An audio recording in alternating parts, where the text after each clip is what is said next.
Biomolecules में एक छोटा सा टॉपिक है विटामिन।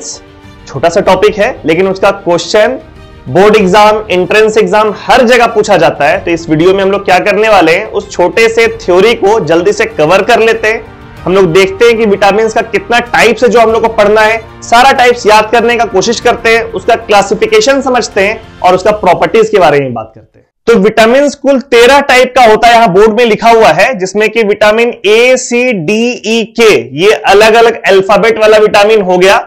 हर एक विटामिन आप डे टू डे लाइफ में सुने हुए होंगे। विटामिन ए हुआ, vitamin C, vitamin D, vitamin E और विटामिन के। ठीक है, इसके अलावा विटामिन बी का कुछ वेरिएशन है। Vitamin B1, B2, B3, B6, B12, B5, B7, B9। ये कैसे हम लोग ध्यान में रखेंगे, तो बहुत बेसिक सा तरीका है जिसको हम लोग याद कर सकते हैं। पहले तो आप B1 और B2 याद कर लो, फिर इन दोनों को ऐड कर दो तो बन जाता है 3, तो ये बन गया B3। फिर इन तीनों को ऐड कर दो तो बन जाता है 6, तो यहां पे बन गया B6। और फिर इन चारों को अगर ऐड कर दो तो बन जाता है 12, तो बन गया B12। ठीक है, तो इस तरीके से 5 बी का वेरिएशन तो याद हो गया, B1, B2, B3, B6, B12। अब इन पांचों के बीच में, मतलब ये ऑब्वियसली B1 से B12 के बीच में जितना भी ऑड नंबर्स है उसमें ध्यान रखना, B11 छोड़ के बाकी, मतलब 11 ऑड नंबर छोड़ के बाकी सारा B एग्जिस्ट करता है। तो 1 से लेकर के 12 के बीच में कौन कौन सा ऑड नंबर है, तो एक तो 3 है जो कि पहले ही हो चुका है, फिर एक 5 आ गया, फिर 7 आ गया, फिर 9 आ गया, और हम लोग क्या बोले, सिर्फ 11 को छोड़ के बाकी सारा ऑड नंबर है, तो 5, 7, 9 ये तीनों एडिशनल हो गया।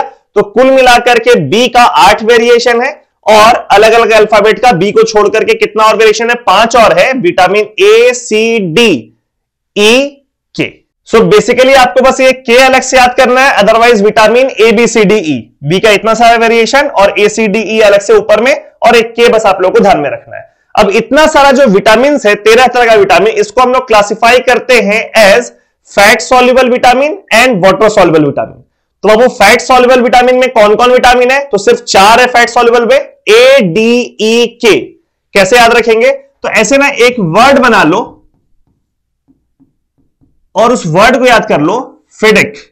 फेडेक एक वर्ड जैसा लग भी रहा है, फेडेक याद कर लो, जिसमें F stands for fat soluble, और vitamin A, vitamin D, vitamin E, vitamin K उसके अंडर में आता है। तो फैट सॉल्युबल विटामिन कौन कौन है, ए, डी, ई, के, 4 हो गया। 13 में से 4 हो गया फैट सॉल्युबल विटामिन। इसके अलावा जो बाकी 9 विटामिन बचा, वो सारा का सारा वाटर सॉल्युबल विटामिन है। ठीक है, तो वाटर सॉल्युबल विटामिन यहां लिखा है रिमेनिंग ऑल विटामिन। तो अब प्रॉपर्टीज का अगर बात करें हम लोग, तो फैट सॉल्युबल विटामिन जो होता है, it can be stored in our body, मतलब हम लोग की बॉडी में वो स्टोर्ड रहता है फैट सॉल्युबल विटामिन।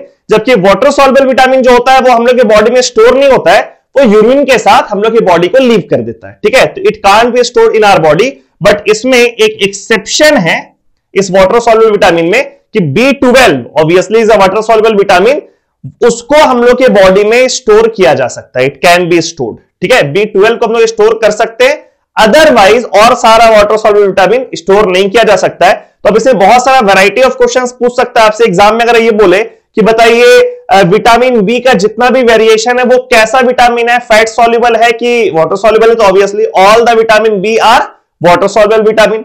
फिर आपसे अगर पूछेगा कि इन सारे विटामिन बी में से कौन सा विटामिन है जिसको के बॉडी में स्टोर किया जा सकता है, तो सिर्फ B12 है जिसको बॉडी में स्टोर किया जा सकता है। इसके अलावा कोई भी विटामिन बी को हम लोग बॉडी में स्टोर नहीं कर सकते। यानी कि इसमें से 4 ऑप्शन दे करके आपसे काफी सारा सवाल पूछा जा सकता है। इतना इंफॉर्मेशन अगर आप लोग याद रखेंगे तो एग्जाम में वो क्वेश्चन बन जाएगा।